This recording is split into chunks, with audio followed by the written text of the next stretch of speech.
Hey, I'm Charlie. I'm a chef and the owner of Morty and Bob's restaurants.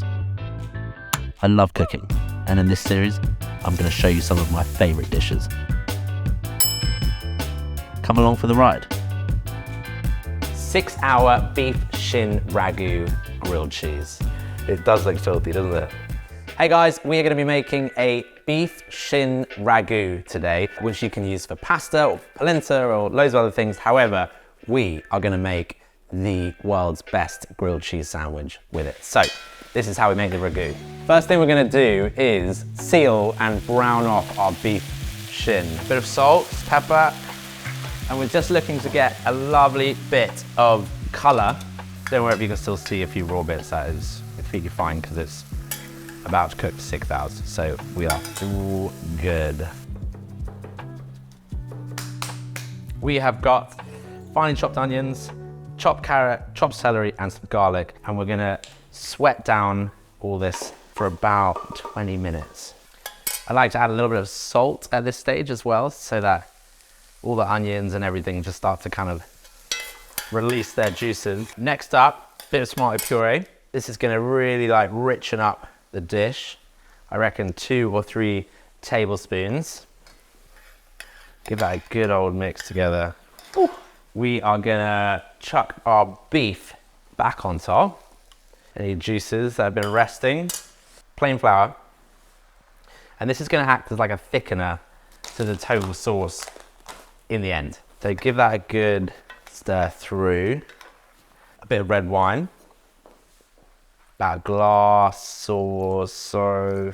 Shop bought homemade beef stock, about 500 ml. And then we've got 2 tins of peeled plum tomatoes, good quality ones. And then with these 2 tins, we're gonna fill them up and we're just gonna pour it on top like so. We've made a little bouquet garni, which is basically a bouquet of herbs. This has got bay leaf, thyme, and rosemary in it. We're literally just gonna chuck that in. That is looking absolutely bang on. And that is gonna go in our oven for 6 hours. For the grilled cheese sandwich, I always like to make a little kind of cheese sauce, which is loosely based on a bechamel sauce. So we're gonna melt about 40-ish grams of butter, and then into that we're gonna put some plain flour, about the same amount. And the reason why I like to make a little cheese sauce is because if you put it on each side of the bread, all the cheese or all the ingredients, whatever, stick to that cheese sauce, and it just kind of creates a really kind of creamy melted center, and it allows you to build up some more flavor in your grilled cheese as well. So once you've got a little roux paste done, you're gonna add your milk. Cold milk is always best, preferably from Ken, the milkman. You just want to get it to a really kind of like thick sauce consistency, and so it coats the back of the spoon like that. As you lift it up through the spoon, you want to be able to just about see through the sauce. Cool, so we're going to take that off the heat, and we're going to add a dollop of Dijon mustard. Dijon mustard cheese, very good. A little sprinkling of nutmeg. Some pepper. A little bit of salt, but not too much, because we're going to add a bit of cheese to this just to really thicken it up. So Gouda, red Leicester, and then I've got some smoked applewood cheese. I'm just going to take a little bit of each like that and just chuck it in. So now we've got this beautiful, stringy, creamy cheese sauce that's going to be the perfect base to our grilled cheese sandwich, and it smells absolutely incredible as well. Put that to one side. Our ragu has now been in for about 6 hours, and we can take it out. It smells amazing. Wow, that looks real good.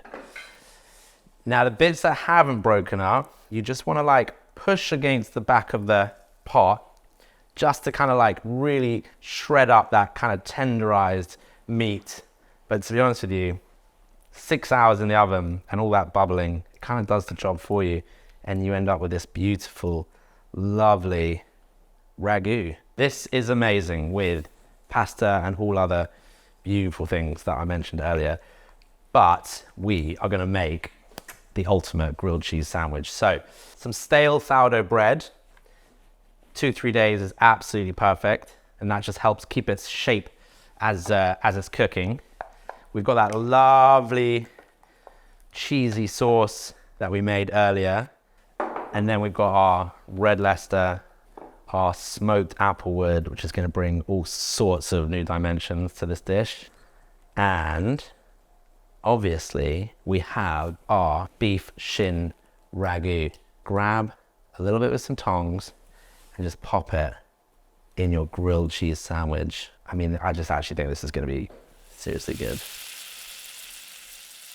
And we're going to pop our grilled cheese sandwich very carefully onto our griddle like that. After a couple of minutes, we're going to very carefully flip it over. Oh, this is exactly what we want. Golden, buttery sourdough. Looking good. Our grilled cheese is nearly done. No grilled cheese is a real grilled cheese without some pickles. Give it one last flip and then rest it. This is a really important part. Rest your grilled cheese. That, my friends, is the absolute ultimate grilled cheese sandwich. 6 hour cooked beef shin ragu, Gouda, red Leicester, applewood smoked cheddar, a few pickles on the side. Epic.